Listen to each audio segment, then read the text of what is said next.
ഇന്ന് നമുക്ക് വീഡിയോയിനകത്ത് കുറച്ചും കൂടി കാര്യങ്ങളും കൂടി നമുക്ക് ഡിസ്കസ് ചെയ്യാം. ഫോർമാറ്റ് സെൽസിനെ കുറിച്ച് നമുക്ക് ഡിസ്കസ് ചെയ്യാം. അപ്പോൾ അതിനുവേണ്ടി നമുക്ക് കുറച്ച് ഡാറ്റാസും കൂടി നമുക്ക് ആഡ് ചെയ്യണം. അപ്പോൾ നമുക്ക് ഡേറ്റ് ഓഫ് ബർത്ത് ആഡ് ചെയ്ത് നോക്കാം. ഡേറ്റ് ഓഫ് ബർത്ത് ആഡ് ചെയ്തു. അപ്പോൾ ഡേറ്റ് ഓഫ് ബർത്ത് വെളിയിലായിട്ട്, അതായത് സെല്ലിന്റെ പുറത്തായിട്ടാണ് കിടക്കുന്നത്. സോ നമുക്ക് എന്ത് ചെയ്യാം, ജസ്റ്റ് ഒന്ന് ഡ്രാഗ് ചെയ്ത് നമുക്ക് അത് ആ കളിക്കാൻ തന്നെ ആക്കാം. ഞാനിപ്പോൾ ഡേറ്റ് കൊടുക്കാണ്.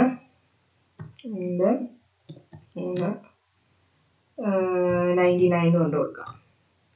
ഞാൻ ഇപ്പൊ അടിച്ചു കൊടുത്ത പോലെയല്ല നമുക്ക് ആ ഡേറ്റ് ഓഫ് ബർത്ത് കാണുന്നത് അല്ലേ. അത് ഓൾറെഡി ഈ എക്സലിനകത്ത് ഡീഫോൾട്ട് ആയിട്ടുള്ള സെറ്റ് ചെയ്ത് വെച്ചിരിക്കുന്നതാണ്, ഫോർമാറ്റ് ആണ്.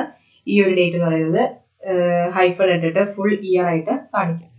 ഇനി അതല്ല, നമുക്ക് നമ്മുടെ ഡേറ്റ് വരുന്നത് ഇങ്ങനെയല്ല, നമുക്ക് ഇഷ്ടത്തിനനുസരിച്ച് മാറ്റണം എന്നുണ്ടെങ്കിൽ,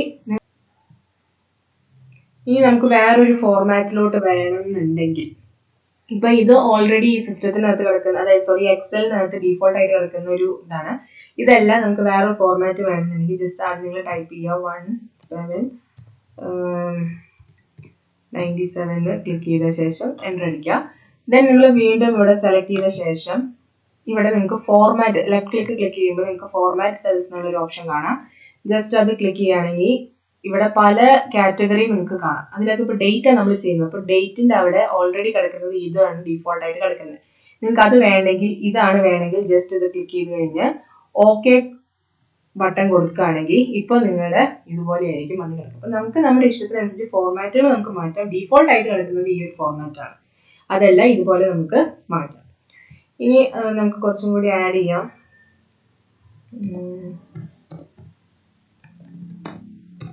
ജസ്റ്റ് ക്ലിക്ക് ചെയ്തു.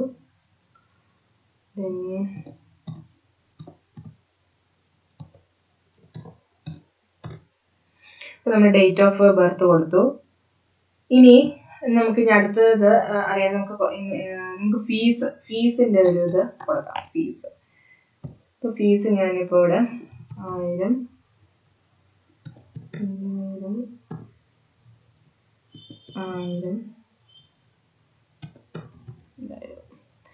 അപ്പൊ ഇവിടെ അലൈൻമെന്റ് നിങ്ങൾ ശ്രദ്ധിക്കുക. എപ്പോഴും അലൈൻമെന്റ് കിടക്കുന്നത് എന്താ പറയാ, ലെഫ്റ്റിലോട്ടായിട്ടാണ് കിടക്കുന്നത്. അതായത് നമ്പേഴ്സ് ആണെങ്കിൽ നിങ്ങൾ എപ്പോഴും ലെഫ്റ്റ് ആയിട്ടായിരിക്കും വന്ന് കിടക്കുക. അപ്പൊ ഇത് വേണ്ടെങ്കിൽ നിങ്ങൾക്ക് എന്ത് ചെയ്യാം, ജസ്റ്റ് സെലക്ട് ചെയ്തിട്ട് റൈറ്റ് അടിച്ചാൽ മതി. അപ്പോൾ ഓട്ടോമാറ്റിക്കായിട്ട് ഈ ഭാഗത്ത് വന്ന് കിടക്കും. അല്ലാണ്ട് ഡീഫോൾട്ട് ആയിട്ടാണെങ്കിൽ നമ്പേഴ്സ് എപ്പോഴും ഈ സൈഡിലായിട്ടായിരിക്കും വന്ന് കിടക്കുന്നത്. നമുക്കത് വേണ്ട, നമുക്ക് ഇവിടെ തന്നെ കിടന്നാൽ മതി. സോ അൺഡോ ക്ലിക്ക് ചെയ്യാം. വീണ്ടും അതുപോലെ വന്നു. ഇനി നമുക്കറിയാം ഇതെല്ലാം പ്രൈസ് ആണെന്നറിയാം. അതായത് റുപ്പീസ്, നമുക്ക് ഇതിന്റെ റുപ്പീസ് എന്നുള്ള ഒരു ഇത് കൂടി കൊടുക്കണം. അപ്പൊ ജസ്റ്റ് നിങ്ങൾ ഇവിടെ ക്ലിക്ക് ചെയ്യുക. ദെൻ നിങ്ങൾക്ക് ഫോർമാറ്റ് സെൽ എന്നുള്ള ഓപ്ഷൻ കാണാം. ഫോർമാറ്റ് സെൽസ് എടുക്കാം. അപ്പൊ ആ നമ്പർ എന്നുള്ളത് നമുക്ക് കറൻസി ആക്കാം.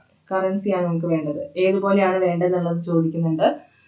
അപ്പൊ നമുക്ക് റുപ്പീസ് വേണമെങ്കിൽ റുപ്പീസ് കൊടുക്കാം. അതല്ല, നിങ്ങൾക്ക് ഡോളർ വേണമെന്നുണ്ടെങ്കിൽ അമേരിക്കൻ ആണ്, അങ്ങനെ ഏതാണ് നിങ്ങൾക്ക് വേണ്ടത് അതിനനുസരിച്ച് നിങ്ങൾക്ക് മാറ്റാനുള്ള ഓപ്ഷൻസ് ഇവിടെ ഉണ്ട്. അപ്പൊ നമുക്ക് റുപ്പീസ് മതി. സോ നമ്മൾ പ്രത്യേകിച്ച് ഒന്നും ചെയ്യുന്നില്ല. റുപ്പീസ് കൊടുത്തു. ഇനി ഡെസിമൽ പ്ലേസ്, അതായത് ഈ 1000 എന്നുള്ളത് നമ്മൾ കൊടുത്തിരിക്കുന്നത്, അതല്ല നമുക്ക് ഡെസിമൽ പ്ലേസ് വേണമെങ്കിൽ നമുക്ക് ഡെസിമൽ പ്ലേസ് കൊടുക്കാം. നമുക്ക് ഡെസിമൽ പ്ലേസ് വേണ്ട. സോ നമുക്ക് 0 തന്നെ കൊടുത്താൽ മതി. ഡെസിമൽ പ്ലേസ് ഇല്ല, നമ്മൾ പൈസയ്ക്ക് നമ്മൾ ഡെസിമൽ പ്ലേസ് നമുക്ക് കൊടുക്കുന്നില്ല. അപ്പൊ 0 നോക്കി കൊടുക്കാം. ദെൻ ജസ്റ്റ് ഓക്കെ എന്ന് കൊടുക്കാം. ഇപ്പൊ എന്തായി, റുപ്പീസ് 1000 എന്നുള്ള ആ ഒരു ഇതായി. ഇനി നമുക്ക് ഈ റുപ്പീസ് 1000 എന്നുള്ളത് നമുക്ക് ബാക്കിയുള്ളതിനകത്തും കൂടി വേണം.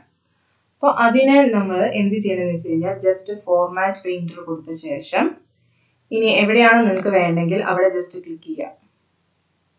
അപ്പൊ എന്തുണ്ടാവും, ബാക്കിയുള്ളിടത്തും റുപ്പീസ് എന്ന് വരും. അപ്പൊ ഒറ്റ തവണയെ നമ്മൾ റുപ്പീസ് കൊടുത്തോളൂ. പിന്നെ നമ്മൾ ചെയ്യാനൊന്നും പോയില്ല. നമ്മൾ എന്താ ചെയ്തത്, ജസ്റ്റ് ഫോർമാറ്റ് പെയിന്റർ ആണ് കൊടുക്കുന്നത്. അപ്പൊ ഞാൻ അതൊന്നും കൂടി ചെയ്യാം. ഞാൻ ജസ്റ്റ് ഒന്ന് അണ്ടോ അമർത്തി ഒന്നും കൂടി ഞാൻ അണ്ടോ ക്ലിക്ക് ചെയ്തു. ഫോർമാറ്റ് സെൽസ് കൊടുക്കുക. ഫോർമാറ്റ് സെൽസിനകത്ത് നമ്പർ എന്നുള്ള ഓപ്ഷൻ എടുക്കുക. ദെൻ അതിനകത്ത് കറൻസി എന്നുള്ള ഓപ്ഷൻ എടുക്കുക. കറൻസി നമുക്ക് ഇപ്പൊ കിടക്കുന്നത് ഡെസിമൽ പ്ലേസ് 1000 കഴിഞ്ഞിട്ട് 2 0 കൂടി ഉണ്ട്. നമുക്കത് വേണ്ട. ജസ്റ്റ് 1000 എന്നുള്ളത് കാണിച്ചാൽ മതി. സോ നമ്മൾ ഡെസിമൽ പ്ലേസ് 0 എന്നാക്കുക. റുപ്പീസ് ആണെങ്കിൽ റുപ്പീസ് കൊടുക്കുക. ദെൻ ഓക്കെ നമ്മൾ കൊടുത്തു. അപ്പോൾ ആ കള്ളിക്കകത്ത് റുപ്പീസ് 1000 എന്ന് എഴുതി കാണിച്ചു. ഇനി ബാക്കിയുള്ളതിനകത്ത് നമുക്ക് റുപ്പീസ് നമുക്ക് വേണം. അപ്പോൾ നമ്മൾ സാധാരണ നമുക്ക് വീണ്ടും ഇതുപോലെ തന്നെ ഫോർമാറ്റ് ചെയ്ത് നമുക്ക് കൊടുക്കാം. അല്ലെങ്കിൽ നമുക്കൊരു ഓപ്ഷൻ എന്ന് പറയുന്നത് ജസ്റ്റ് നമ്മൾ എവിടെയാണോ ചെയ്ത് വെച്ചിരുന്നത് അവിടെ പോയി സെല്ലൊന്ന് ക്ലിക്ക് ചെയ്യാം. ക്ലിക്ക് ചെയ്യേണ്ട, ജസ്റ്റ് സെലക്ട് ചെയ്യുക. ദെൻ ഇവിടെ നിങ്ങൾക്ക് ക്ലിപ്പ് ബോർഡിനകത്ത് നിങ്ങൾക്ക് ഒരു ഫോർമാറ്റ് പെയിന്റർ എന്നൊരു ബ്രഷിന്റെ ചിഹ്നം നമുക്ക് കാണാം. അത് ജസ്റ്റ് ഒന്ന് ക്ലിക്ക് ചെയ്യാം. ഇത് ക്ലിക്ക് ചെയ്യുമ്പോൾ എന്താ സംഭവിക്കണമെന്ന് വെച്ച് കഴിഞ്ഞാൽ ഇപ്പൊ ആ പെയിന്ററിനകത്ത് ഈ ബ്രഷിനകത്ത് ഈ ഒരു ഫോർമാറ്റ് ആണ് കിടക്കുന്നത്. ഈ ഒരു ഫോർമാറ്റ് ആണ് നിങ്ങളുടെ കിടക്കുന്നത്. റുപ്പീസ് നമ്പർ എന്ന് പറഞ്ഞിട്ടാണ് കിടക്കുന്നത്. ഇനി നിങ്ങൾക്ക് എവിടെയാണ് അത് മാറ്റം വരുത്തേണ്ടത് അവിടെ ജസ്റ്റ് നിങ്ങൾ സെലക്ട് ചെയ്യുക. നമുക്ക് അടുത്ത 3 കള്ളിയിലും വേണം. അപ്പൊ അതുവരെ നമുക്ക് ഡ്രാഗ് ചെയ്യാം. ഇപ്പൊ എന്ത് സംഭവിച്ചു? എല്ലാത്തിലും റുപ്പീസും വന്നു. ഒരു പൈസ എങ്ങനെയാണോ എഴുതി കാണിക്കുന്നത് അതുപോലെ തന്നെ എഴുതി കാണിച്ചു. അപ്പൊ അതാണ് എന്ത് ഫോർമാറ്റ് പെയിന്ററിന് എന്ന് പറയുന്നത്. നമുക്ക് അപ്പോൾ എങ്ങനെയാണ് നമ്മൾ സെല്ലിന് നമുക്ക് ഫോർമാറ്റ് ചെയ്യുന്നത് പഠിച്ചു. അപ്പോൾ ഫോർമാറ്റ് സെൽസ് എന്നുള്ള ഓപ്ഷനാണ് നമ്മൾ എടുത്തത്. ഇനി അതല്ല, നിങ്ങൾക്ക് ലെഫ്റ്റ് ക്ലിക്കിനകത്ത് അല്ലാണ്ട് തന്നെ നിങ്ങൾക്ക് ഹോം ബട്ടനകത്തുള്ള ഒരു ഓപ്ഷൻ ഉണ്ട്. ഇവിടെ നമ്മൾ ആ ഇൻസേർട്ട് ഡിലീറ്റിന്റെ അപ്പുറത്ത് നമുക്ക് ഫോർമാറ്റ് സെൽസ് എന്നുള്ള ഓപ്ഷൻ കാണാം. ജസ്റ്റ് അത് ക്ലിക്ക് ചെയ്ത് കഴിഞ്ഞാൽ നിങ്ങൾക്ക് ഇതിനകത്ത് സെല്ലിന്റെ എന്തൊക്കെ കാര്യങ്ങൾ ചെയ്യുന്നുള്ളത് ഓപ്ഷൻ ഉണ്ട്. അതിനകത്ത് താഴെയായിട്ട് ഫോർമാറ്റ് സെൽസ് കിടപ്പുണ്ട്. ഫോർമാറ്റ് സെൽസ് ക്ലിക്ക് ചെയ്താൽ വീണ്ടും അതേ ബോക്സ് തന്നെയാണ് വരുന്നത്.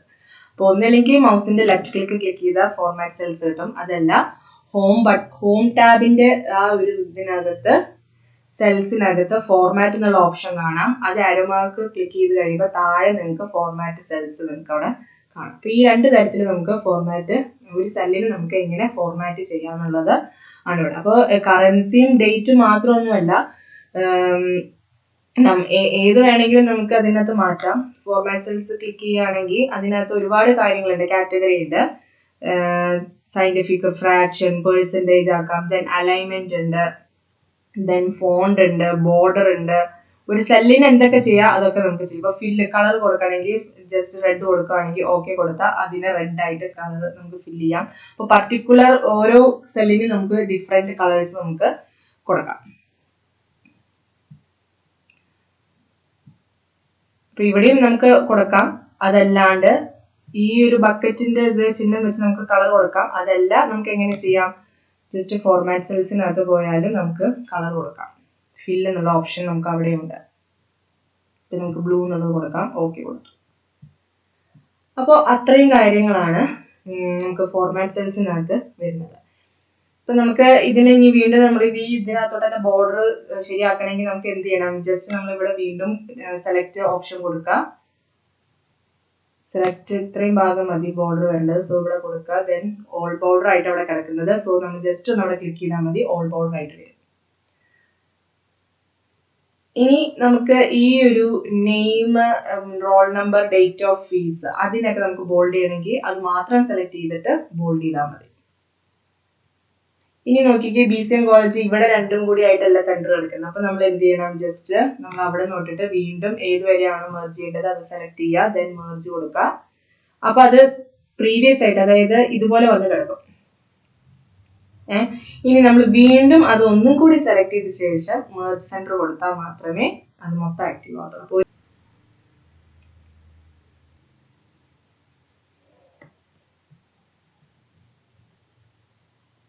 അപ്പോൾ അത്രയും കാര്യങ്ങളാണ് ഇന്ന് ഈ ഒരു സെക്ഷനിൽ ഞാൻ പറയാൻ ഉദ്ദേശിക്കുന്നുള്ളൂ. ഇനി നമുക്ക് പഠിക്കാനുള്ളതെന്ന് പറയുന്നത് നമുക്ക് കുറച്ച് ഓപ്പറേറ്റേഴ്സ് ഉണ്ട്. സമ്മ്, സബ്ട്രാക്ഷൻ, മൾട്ടിപ്ലിക്കേഷൻ, ഡിവിഷൻ, അതൊക്കെ എങ്ങനെ നമുക്ക് ചെയ്യാം നമുക്ക് അടുത്ത വീഡിയോയിൽ നമുക്ക് കാണാം.